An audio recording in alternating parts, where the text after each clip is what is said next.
अस्सलाम वालेकुम जी फ्रेंड, कैसे जी आप? उम्मीद करता हूँ आप सब खैरियत से होंगे जी।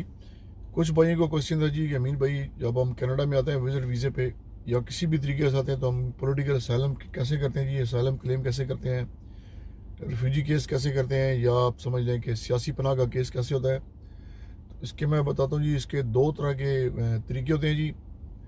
तो दोनों तरीके जो हैं जी, दोनों में काफ़ी डिफरेंस है जी। एक तरीका तो ये होता है जी कि जैसे अगर आप पाकिस्तान के अंदर हैं जनाब, ठीक है जी, और वहाँ पे आपकी जान को ख़तरा है, या आपको रिलीजियस थ्रेट है, या आपको गवर्नमेंट की तरफ से कोई प्रोसिक्यूशन का ख़तरा है जनाब, या कोई ग्रुप की तरफ से आपको थ्रेट मिल रही है, उस सूरत में क्या करते हैं जी, वहाँ पे एक वर्ल्ड वाइड एक इंटरनेशनल इदारा है जी, जिसको UNHCR कहते हैं जी, United Nation High Commissioner representative. इसका एक ऑफिस होता है पाकिस्तान में जनाब, इस्लामाबाद में बना हुआ है, पिंडी में, पिंडी के अंदर भी है एक, मेरा ख्याल है।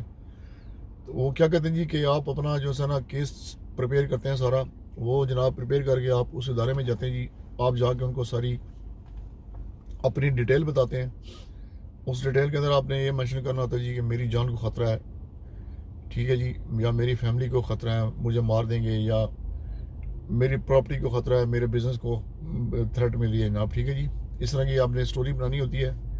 और उसके बाद जनाब आपको एक फिर वो दे देते हैं जी, एक आपकी फ़ाइल बना देते हैं, फ़ाइल नंबर दे देते हैं, और आपको वेट करा देते हैं। अगर आपकी लाइफ को सीवियर किस्म के थ्रेट हैं, रियल लाइफ डेंजर है आपकी जनाब, तो आपकी हेल्प करते हैं जी कि थर्ड कंट्री, जैसे आप पाकिस्तान के अंदर रह रहे हैं जी, तो सेकंड कंट्री आपका जो है ना साथ लगता है इंडिया। तो थर्ड कंट्री आपके साथ फ़र्ज़ करें जी ईरान है। ईरान के तो अपने हालात ख़राब हैं, अफ़गानिस्तान के भी अपने हालात ख़राब हैं। उसके साथ जो अलग अलग कंट्री हुआ बांग्लादेश, वहाँ पे आपको देंगे जी, ठीक है। इस तरीका तो इस प्रोसेस को तो छोड़ें आप।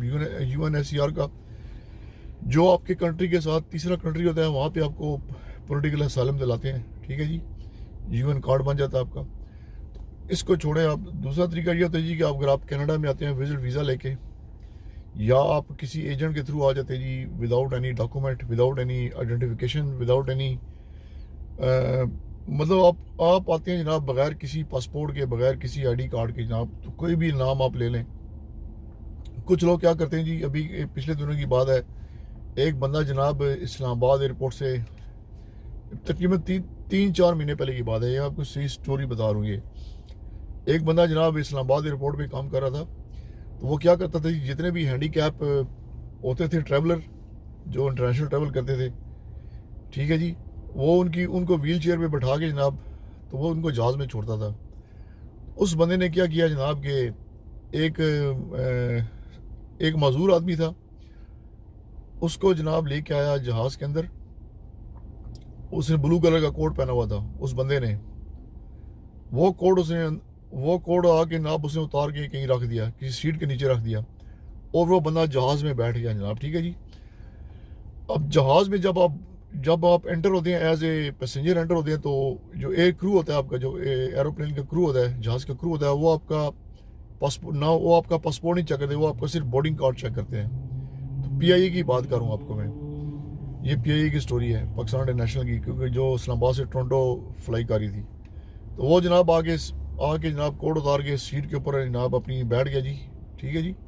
और क्योंकि तो वो ऑलरेडी एयरपोर्ट का एम्प्लॉई था, तो उन्होंने इसकी कोई आईडी वगैरह चेक की होगी। लेकिन वो टाइम ऐसा होता है जब बोर्डिंग हो रही होती है, तो एयरलाइन को अपनी पड़ी होती है यार, किसी तरह से ये जितने भी पैसेंजर हैं जहाज़ के अंदर बने हैं, ताकि हम यहाँ से निकलें। वो बंदा बैठ गया सीट पे, और वो बंदा जनाब जो 2-3 दिन पहले ना उसकी कोई गर्लफ्रेंड थी जनाब, एबटाबाद का बंदा था, वो नाम नहीं बताऊंगा मैं। तो उसकी गर्लफ्रेंड के भाइयों ने उसके मारा जनाब, उसके काफ़ी कंधे वगैरह पे जख्म और बाजू वगैरह पे काफ़ी इंजरी वगैरह हुई थी, ठीक है जी। जहाज़ में बैठ गया, जहाज़ फ्लाई कर गया जनाब, वो सीधा टोरंटो एयरपोर्ट पे लैंड हुआ। तो जब वो इमिग्रेशन के पास आया, तो उन्होंने पूछा जी कि व्हाट्स योर नेम। उसने अपना नाम, फर्जी नाम बता दिया जी, जैसे मेरा नाम अल्ताफ़ है जी, ठीक है जी। उसने कहा तू आया कैसे, तेरे पास आईडी की तरह? उसने कहा जी मुझे एजेंट ने बैठाया जहाज़ के अंदर, तो मुझे एजेंट का नाम भी नहीं पता है, ठीक है जी।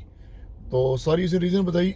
ये पोर्ट ऑफ एंट्री की बता रहा हूँ मैं। बाकी उस पॉइंट पे भी आता हूँ कि आप यहाँ पे आके पॉलिटिकल असाइलम कैसे करेंगे कनाडा में जब आप आते हैं।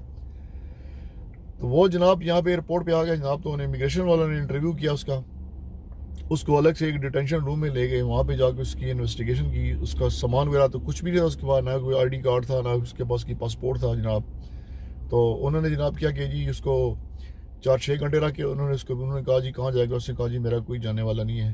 तो वो जनाब उसको फिर रिफ्यूजी सेंटर बना होता है कनाडा में जनाब, उन्होंने उसको वहाँ पे भेज दिया। तो उसका ऑलरेडी यहाँ पे एक बहनोई था यहाँ पे, ब्रदर इन लॉ।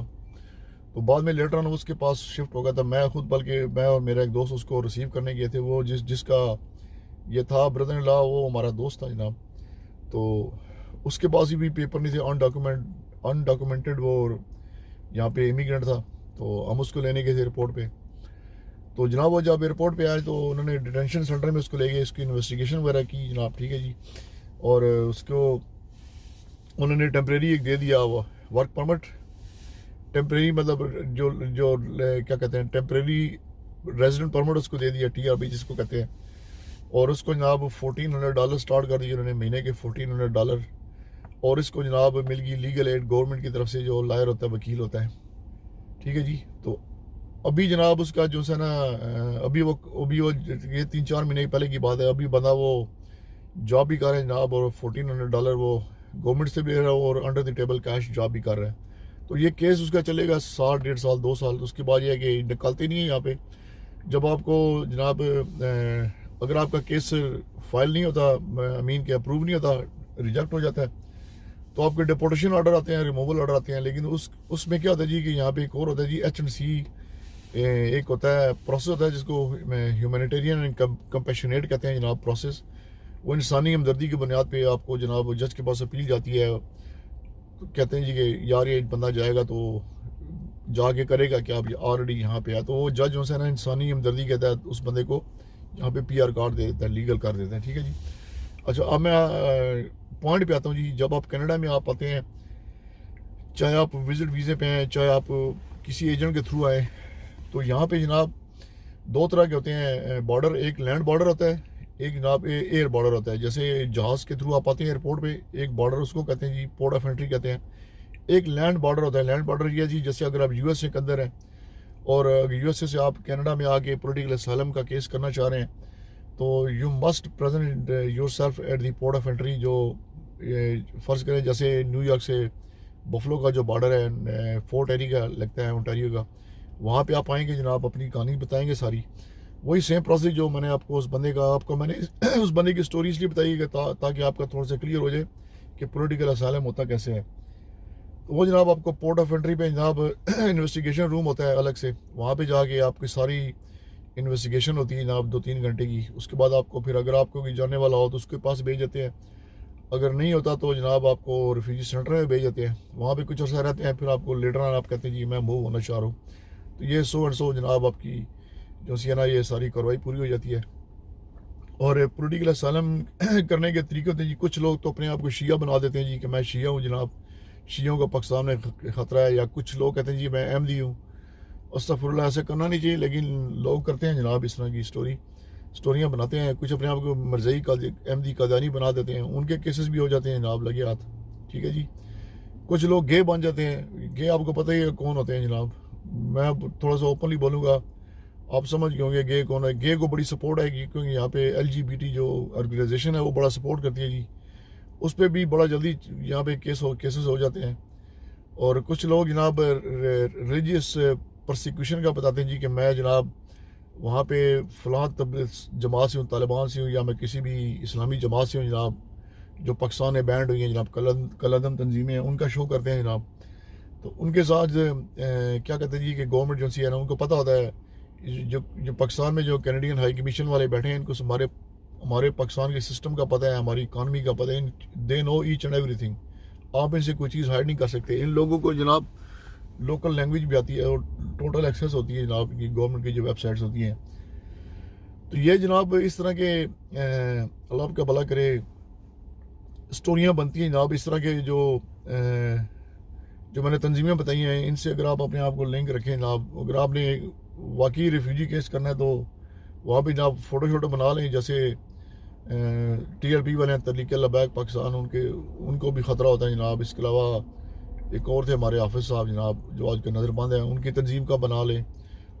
न्यूज़पेपर की कटिंग लें, क्योंकि लेटर ऑन आपको प्रूफ जो से ना देने पड़ते हैं, पेपर प्रूफ। एकदम से केस नहीं हो जाता, इसके लिए काफ़ी लंबा चौड़ा प्रोसीजर होता है। शुरू में तो आपको बेनिफिट होता है, गवर्नमेंट आपको $1400 पर मंथ देती है और कैश पे काम भी कर सकते हैं। लेकिन रेफ्यूजी का एक डिसएडवांटेज होता है, अगर आपका केस अप्रूव हो जाता है जनाब, तो उस अरसे में जब तक आपको PR कार्ड नहीं मिलता, आप अपने जिस कंट्री से आप बिलोंग कर रहे हैं, जैसे पाकिस्तानी है आप, तो पाकिस्तान फ्लाई नहीं कर सकते। लोग क्या करते हैं जनाब कि नाम चेंज करके जब यहाँ पे केसेस वगैरह करते हैं, PR अप्रूव हो जाता है, सिटीजनशिप जब हो जाती है, तो जैसे एक लैंडेड इमिग्रेंट के पास कैनेडियन पासपोर्ट होता है, सेम पासपोर्ट जनाब ये जो रेफ्यूजी सीकर होता है, असाइलम सीकर जिसका केस अप्रूव हुआ था, उसको भी वही पासपोर्ट मिलता है। और पासपोर्ट के ऊपर ये नहीं लिखा होता यहाँ पे ये लैंडेड इमिग्रेंट था या ये रेफ्यूजी आया था। तो ये इसका बेनिफिट है, आसान तरीका है। लेकिन थोड़ी सी इसमें कबात भी आती है जनाब के आप अपनी फैमिली से कट जाते हैं, क्योंकि लंबा प्रोसीजर होता है। कई लोगों के केस 4-5 साल चलते हैं। तो ये जब भी आप जनाब रेफ्यूजी सालम का केस करने का सोचें, तो ये चीज़ें अपने ध्यान में रख लें। तो आप जब यहाँ कनाडा में आते हैं तो एज ए प्रोटेक्टेड पर्सन बन जाते हैं, गवर्नमेंट की पनाह में आ जाते हैं, गवर्नमेंट के रिफ्यूज में आ जाते हैं, आपको निकालते नहीं है। कनाडा एक ऐसा कंट्री है जब जहाँ पे आप लैंड कर जाते हैं, इसकी ज़मीन को टच कर जाते हैं, आपको डिपोर्ट नहीं करते ये, अनलेस कि आप कोई सीवियर थ्रेट हो या सेफ्टी की कोई गवर्नमेंट या पब्लिक हो कि सेफ्टी के अगेंस्ट आपके काम करें। तो मैंने कहा चलें जी आपके साथ शेयर कर देता हूँ। तो वीडियो अच्छी लगे तो लाइक करें, कमेंट करें, और चैरिटी का चैनल है, वीडियो फुल वॉच किया करें। इसकी सारी इनकम चैरिटी में जाती है। यहाँ आप इंशाल्लाह जी मिलते हैं आपको नेक्स्ट वीडियो में। अस्सलाम वालेकुम।